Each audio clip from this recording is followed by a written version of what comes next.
L'hôtel Fleuve Congo a servi de cadre à l'atelier international Un bassin, une vision du 9 au 12 mars 2026.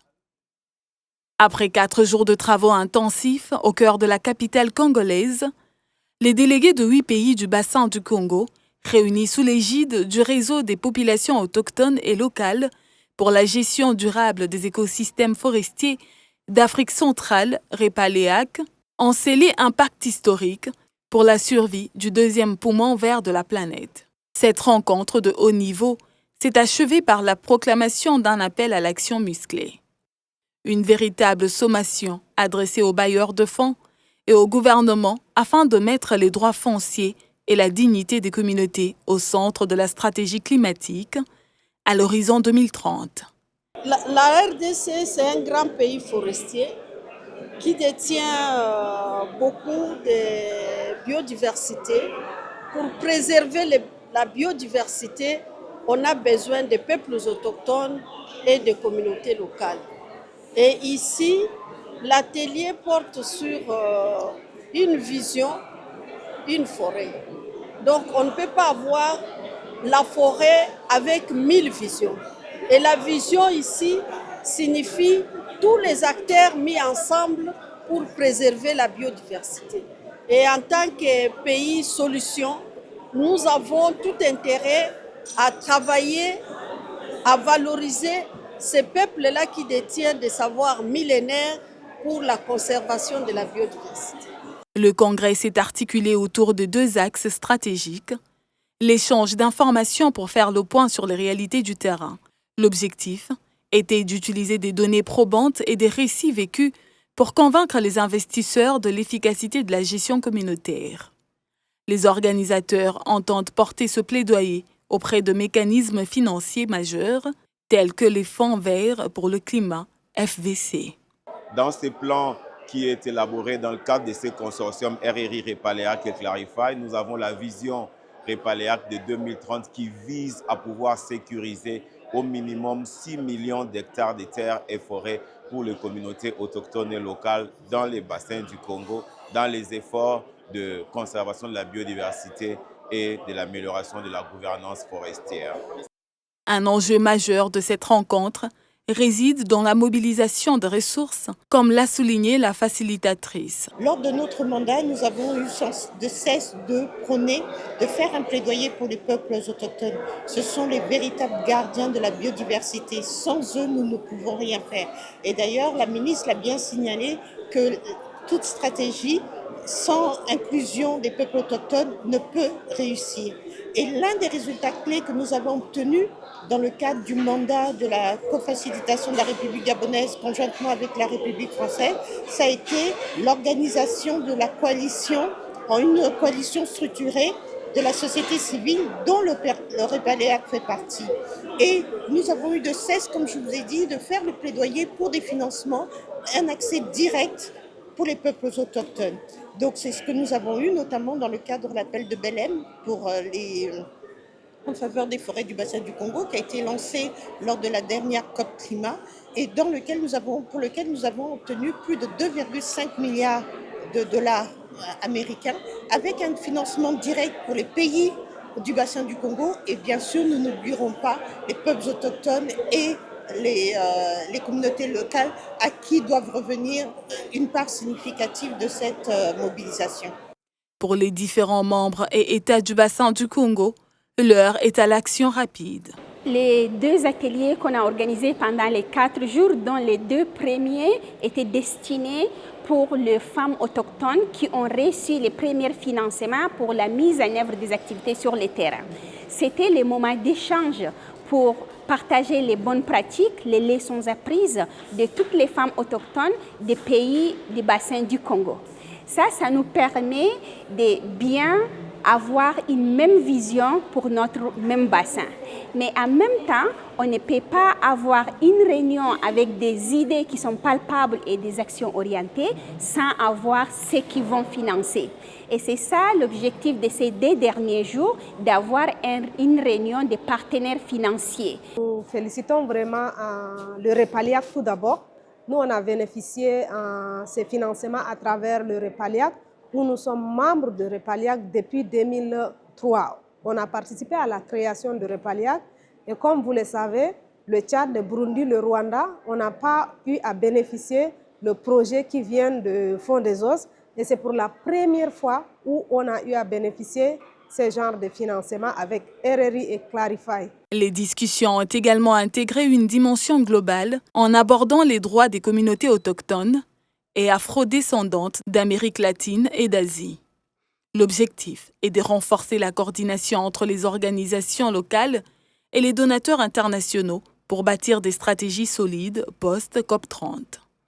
L'accès, il a été démontré qu'il y a beaucoup d'engagements financiers qui se passent au niveau international, régional.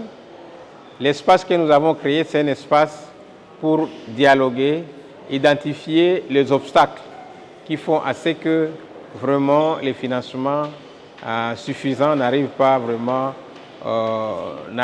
à répondre aux besoins réels des communautés. Et ça, ce sont des questions que nous avons discutées et nous avons formulé des recommandations parmi lesquelles il faut soutenir des mécanismes financiers propres au peuple autochtone. Dans la sous-région, il y a 3. Il y a le fonds Repaliac, il y a le fonds pour l'environnement et la justice climatique, il y a les fonds forestiers, fonds pour les forêts communautaires qui émergent. Parce que ces mécanismes financiers ont des modalités spécifiques qui répondent au contexte des communautés. Les participants à ces assises ont souligné l'importance d'une feuille de route claire. Je représente la Commission climat du bassin du Congo. Je suis arrivé ici pour déjà écouter les peuples autochtones, puisqu'ils ont dit que c'était une réunion stratégique avec les bailleurs de fonds. Alors ça m'a intéressé parce qu'en disant que les bailleurs de fonds, ils ont des ressources, ils ont des moyens.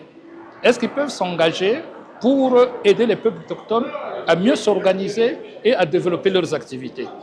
Alors, depuis que nous sommes là, l'une des choses que j'ai proposées, c'est qu'ils ont beaucoup de problèmes qu'ils ont identifiés. Mais la seule façon de présenter ces problèmes-là, c'est d'avoir des projets. Parce que les bailleurs de fonds qui sont là, ils achètent des projets. Ils n'achètent pas le discours. Donc, l'une des questions que je leur ai posées, est-ce que vous avez des projets? Ce congrès a abouti à la présentation de la vision collective du Repaliac pour 2030 qui met l'accent sur 3 piliers fondamentaux. La reconnaissance juridique des droits, la durabilité environnementale et la gouvernance inclusive, tout en tenant compte de l'implication des différents acteurs représentant les communautés et les institutions des pays.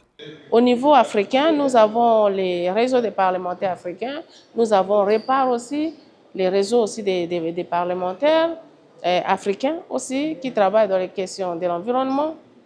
Et tout ça, ce sont des initiatives au niveau régional, mais au niveau africain, qui peuvent aussi permettre, parce que quand vous avez tout ça, il faut que ça arrive au niveau du Parlement. Et ceux qui vont faire ce travail-là, ce sont les députés, les élus, les représentants de cette population. Donc, tout ça, ce sont des enjeux, et on parle des financements qui n'arrivent pas, ou peut-être des financements sur papier, mais nous voulons vraiment la concrétisation. Nous avons plusieurs bailleurs ici, qui étaient représentés là, qui reçoivent quand même des dividendes. Parce qu'il faut savoir que nos communautés locales et peuples autochtones ont protégé nos forêts de génération en génération. Et il est temps que ces communautés, les peuples dépendants des forêts, bénéficient quand même des fonds. En plaçant le leadership des communautés locales au cœur de la gestion des ressources, ce congrès espère transformer les promesses de conservation en réalité sociale et écologique durable. C'est dans le cadre des stratégies puis des collaborations avec les partenaires dans les différents projets qu'au nom du Repaliac, nous voulons dans notre programme plan stratégique du Repaliac de créer un fonds spécial pour le Repaliac. Et c'est dans ce sens-là que nous sommes ici. Il n'y a pas que la force physique des arbres et tout ça, mais l'esprit de la forêt qui est dans nous. Et c'est ce qui constitue une force. Que nos États aussi prennent en compte ce que nous avons dans cette cartographie-là, dans ces tableaux-là, que nous avons pour que nous puissions booster maintenant le développement à partir des pays du bassin du Congo. Nous pouvons regarder ensemble les matières, les thématiques que nous traitons ici pour qu'au niveau supérieur, on puisse prendre des décisions. Et quand les décisions vont maintenant arriver chez nous, vous allez voir que nous allons marcher ensemble. Le consortium formé par le RRI, le REPALEAC et Clarifie s'est fixé un objectif ambitieux: sécuriser juridiquement au moins 6 millions d'hectares de forêt pour les communautés autochtones. Un objectif dont les partenaires se sont sentis pleinement investis. Je pense que l'une des choses les plus importantes pour les communautés locales en RDC et dans le bassin du Congo est de s'organiser autour de leurs propres droits, de leur droit à l'autodétermination et de continuer à plaider au sein des organisations et des structures gouvernementales de leur pays pour la reconnaissance de leur droit à l'accès aux ressources et à la protection de leurs terres, de leurs ressources et de leur culture. Il est donc essentiel de se rassembler, de se coordonner et de travailler au sein des structures organisationnelles et de plaidoyer créés pour continuer à lutter pour leurs droits, leurs moyens de subsistance et leur culture, et pour obtenir les opportunités qu'elles méritent en tant que gardiennes des forêts et des terres.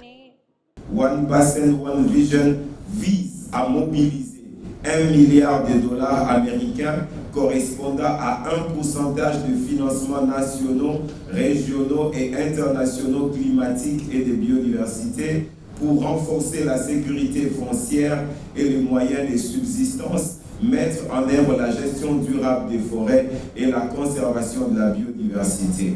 Ainsi, la mobilisation de plus de $2,5 milliards par 12 bailleurs de fonds appuiera jusqu'en 2030 les efforts de préservation et de gestion durable des forêts du bassin du Congo, en plus des ressources nationales et des engagements concrets qui seront mis en œuvre par les pays d'Afrique centrale.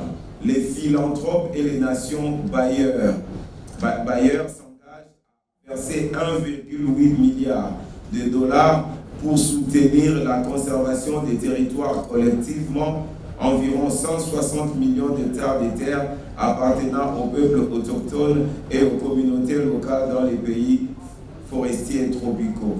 Ces financements reflètent une reconnaissance croissante du rôle des forêts tropicales et spécifiquement des forêts du bassin du Congo dans la lutte mondiale contre les changements climatiques et de l'importance des peuples autochtones et des communautés locales en tant que gardiens clés de ces écosystèmes. Piloté par une coalition composée de REPALEAC, coordonnée par le Rights and Resource Initiative et son Community Land Rights and Conservation Finance Initiative, la vision de ce forum repose sur le concept d'une gestion intégrée où chaque acteur État, communauté locale et partenaire travaillent sous une bannière unique pour préserver l'immense patrimoine forestier du pays.